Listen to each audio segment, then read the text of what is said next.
السلام علیکم ورحمۃ اللہ وبرکاتہ نحمدہ ونصلی علی رسولہ الکریم اما بعد۔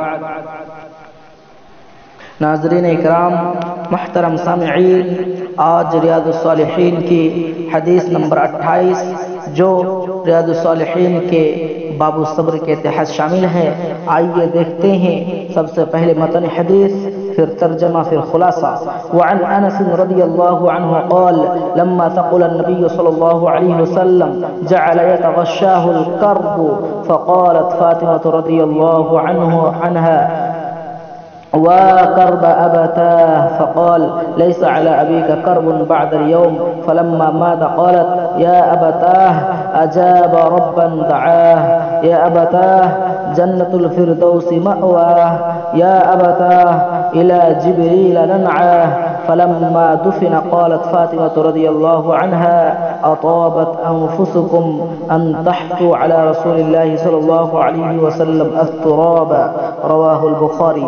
ترجمہ: حضرت انس رضی اللہ عنہ بیان کرتے ہیں کہ جب نبی کریم صلی اللہ علیہ وسلم زیادہ بیمار ہو گئے اور اضطراب و بے چینی آپ پر چھا گئی تو حضرت فاطمہ رضی اللہ عنہا نے کہا، ہائے ابا جان کی تکلیف اور بے چینی۔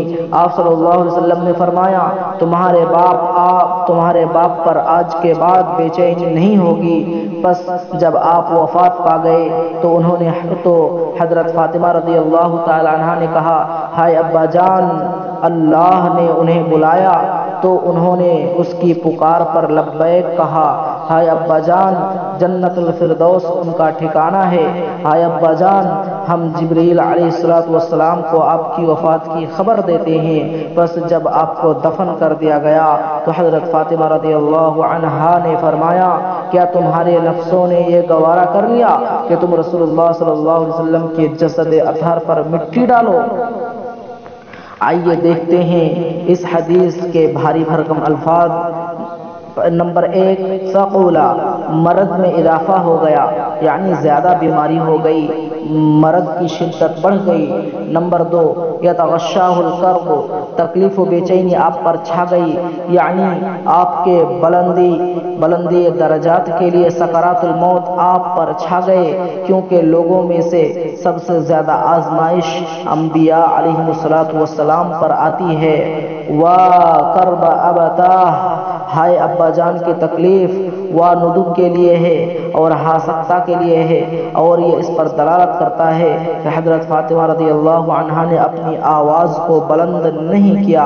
اگر ایسی صورتحال ہوتی تو آپ انہیں منع کر دیتے، لیکن جب انہوں نے نبی صلی اللہ علیہ وسلم کی تکلیف اور بے چینی میں شدت دیکھی تو انہیں دلی دکھ ہوا اور انہوں نے کمال صبر کا مظاہرہ کرتے ہوئے بس یہی کہا کہ ہائے ابا جان کی تکلیف، یہ ان کے کمال ایمان میں قدح نہیں کرتا، داغدار نہیں کرتا، بلکہ شدت شفقت پر دلالت کرتا ہے۔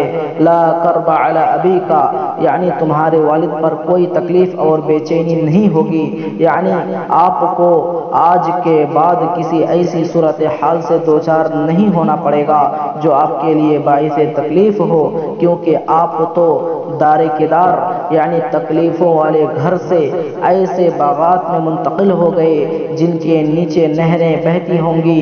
اجاب ربا دعاہ، انہوں نے اپنے رب کی پکار پر لبیک کہا۔ اس میں اس بات کی طرف اشارہ ہے جو آپ نے فرمایا کہ انہیں اختیار دیا گیا ہے، وہ کس زندگی اور گھر کو اختیار کرتے ہیں۔ پس آپ نے اپنے رب کے قرب اور اس کی ملاقات کو اختیار کر لیا۔ الفردوس، وہ باغ جس میں مختلف قسم کے درخت اور رنگا رنگ پھول ہوں، اور جنت الفردوس تمام جنتوں میں سے اعلیٰ و افضل ہے۔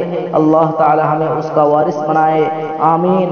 اور ایک لفظ ہے مأواہ، جس کا معنی ہے ٹھکانہ، اور ایک لفظ ہے ننعاہ، یعنی ہم اسے آپ کی وفات کی خبر دیتے ہیں۔ تو آئیے دیکھتے ہیں محترم سامعین اس حدیث سے جہاں بہت سی باتیں سمجھ میں آتی ہے، ان میں سے چند ایک بات، انبیاء علیہ السلام کی ان کی زندگی میں اور ان کی وفات کے وقت تمام لوگوں سے زیادہ آزمائش ہوتی ہے، اور یہ آزمائش ان کے لیے بلندی درجات اور اجر میں اضافے کا باعث ہوتی ہے۔ نمبر 2، موت کے وقت جو تکلیف ہوتی ہے اس کا اظہار جائز ہے، جیسا کہ حضرت فاطمہ رضی اللہ عنہا نے کہا تھا، اور یہ نوحہ میں شامل نہیں۔ نیز کسی شخص کے فوت ہو جانے کے بعد اس کے اوصاف بیان کرنا جائز ہے۔ انبیاء علیہ السلام اور ان کے متبعین کی آخرت دنیا کی زندگی سے بہتر ہوتی ہے۔ دنیا تکلیفوں کا گھر ہے، جبکہ مومن کے لیے آخرت کا ابدی گھر جنت آرام دہ اور پرسکون ہے۔ محترم سامعین، اس حدیث سے الحمدللہ ہمیں بہت سی باتیں سمجھ میں آئی۔ وہ یہ کہ حضرت فاطمہ رضی اللہ تعالی عنہا نے آپ صلی اللہ علیہ وسلم کو تکلیف اور بیماری کی شدت میں، اضطراب اور بے چینی والی کیفیت میں دیکھ کر برداشت نہیں ہوا، تو انہوں نے کچھ الفاظ ندبے کے ساتھ تھوڑی آواز میں پکار کر کہا۔ تو اس حدیث سے یہ بات سمجھ میں آتی ہے کہ ہم بھی اگر کوئی موت کے عالم میں ہو اور اس وقت بے چینی اور اضطراب والی کیفیت ہو، تو ایسی صورت میں اس کے اچھے اور محاسن بیان کر سکتے ہیں، اور موت کے بعد بھی اچھے اوصاف اور اس کی خوبیاں اور محاسن بیان کر سکتے ہیں، نہ کہ بری صفات وغیرہ۔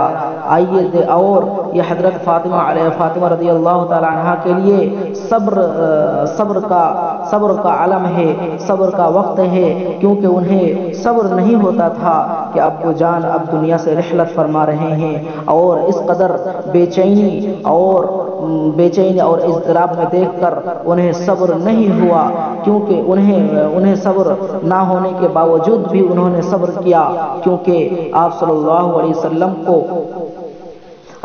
علیہ وسلم سے حضرت فاطمہ کو بڑی محبت اور الفت تھی، اور وہ جگر گوشے تھے۔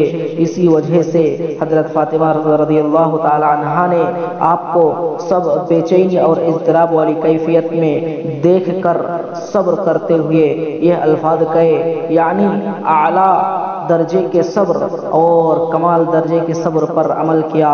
اللہ سے دعا کرے، الہ العالمین تو بھی ہمیں صبر جیسے نعمت سے مالا مال فرما۔ آمین۔